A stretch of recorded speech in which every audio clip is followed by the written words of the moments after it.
నేను ఒక విద్యార్థిగా గ్రూప్ 2కి 2016 నుంచి చదువుతున్నానన్నా. నేను ఒక నిరుద్యోగిని. నాకు 2016లో నేను నిరుద్యోగిగా ఫెయిల్ అవ్వలేదన్నా, ఉద్యోగస్తురాలుగా మారటానికి ప్రయత్నించాను. 2016లో వేసిన గ్రూప్ 2లో నేను ఉద్యోగిగా సెలెక్ట్ అయ్యానన్నా. కంప్యూటర్ ప్రొఫిషియన్సీ టెస్ట్ అనేది ఈ పోర్షన్ అంతా చదివి మేము మెరిట్ లిస్ట్ లోకి వచ్చినాక నాకు కంప్యూటర్ ప్రొఫిషియన్సీ టెస్ట్ లో 4 మార్కులు తగ్గటం వల్ల ఉద్యోగం పోయిందన్నా. మీరు ప్రొఫిషియన్సీ టెస్ట్ పెట్టండి, కాదనము, కానీ ఈ పోర్షన్ అంతా పూర్తి అయినాక పెట్టడం ధర్మం కాదన్నా. ఆ 4 మార్కుల్లో ఉద్యోగం తీసేయటం ధర్మం కాదు. ఎందుకంటే ఆ పోర్షన్ అంతా చదవటము, ఒక హౌస్ వైఫ్ గా పిల్లల్ని ఇంట్లో చూసుకుంటూ చదవటం ఎంత కష్టమో మీకు తెలుసు. కాబట్టి ఆ ప్రొఫిషియన్సీ టెస్ట్ అనేది మీరు ఎగ్జామ్ పెట్టడానికి ముందన్నా కండక్ట్ చేయండి. లేదు మీరు పెట్టదలుచుకుంటే ఉద్యోగిగా సెలెక్ట్ అయినాక మీరు ఒక 2 years లో పాస్ అవ్వండి అనన్నా పెడితే బాగుంటుందన్నా. అది నిరుద్యోగిగా నా క్వశ్చన్ అన్నా. నెక్స్ట్, మా భర్త ఉద్యోగిగా పనిచేస్తున్నారన్నా గవర్నమెంట్ లో. ఆయన సిపిఎస్ రద్దు గురించి నన్ను అడగమన్నారు. నన్ను ఇక్కడ డ్రాప్ చేసి వెళ్ళారన్నా. ఆయన సిపిఎస్ రద్దు గురించి అడగమని చెప్పారు. వాళ్ళకి ఓపీఎస్ లో 50% పాత సిస్టమ్ లో ఇచ్చేవాళ్ళంట. కనీసం కొంత తగ్గించైనా ఆ సమస్యను పరిష్కరించవలసిందిగా నన్ను అడగమని కోరారన్నా.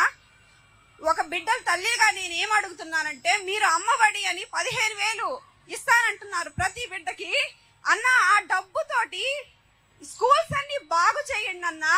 ఈ ఉచిత పథకాలు వద్దన్నా, స్కూల్స్ బాగు చేయండి.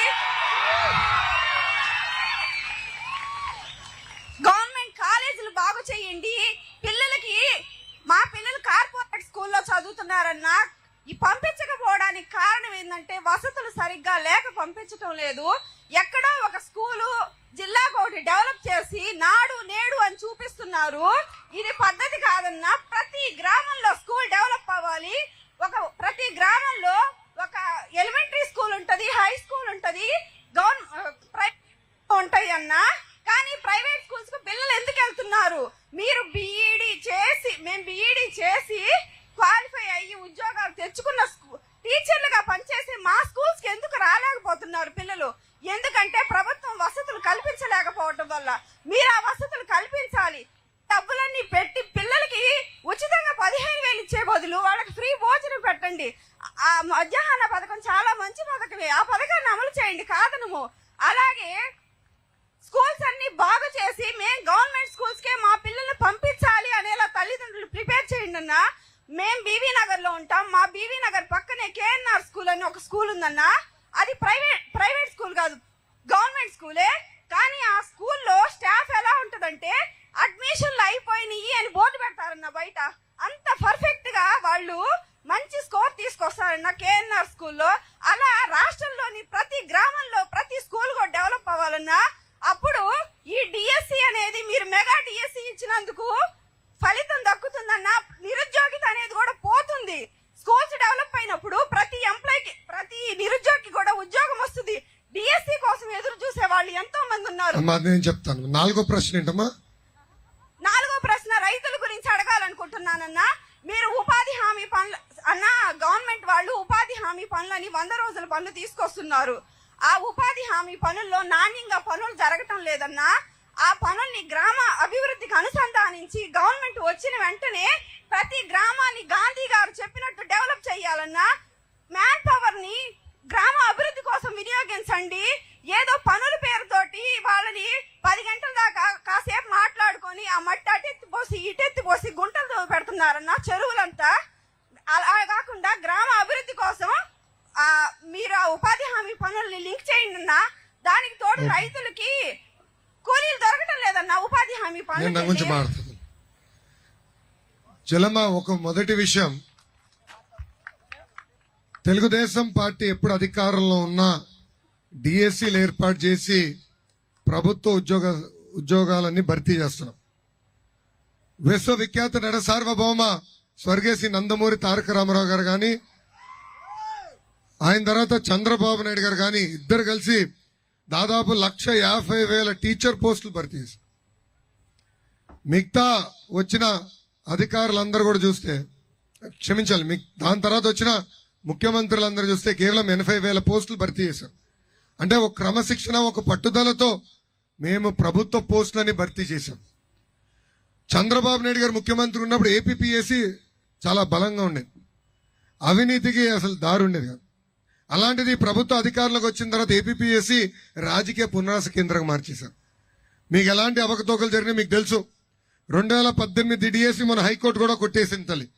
దానివల్ల అందరూ ప్రిపేర్ అయిన వాళ్ళు, చదువుకుని సర్వీస్లోకి వచ్చిన వాళ్ళు అందరూ భవిష్యత్తు ఈరోజు క్వశ్చన్ మార్క్ మారింది తల్లి.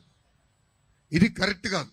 అందుకే ఏపీపీఎస్సీని యూపీపీఎస్సీ లాగా చేస్తా, పకడ్బందీగా చేస్తాం. నేను బలంగా నమ్మేది సింగిల్ జాబ్ క్యాలెండర్ రావాలి తల్లి.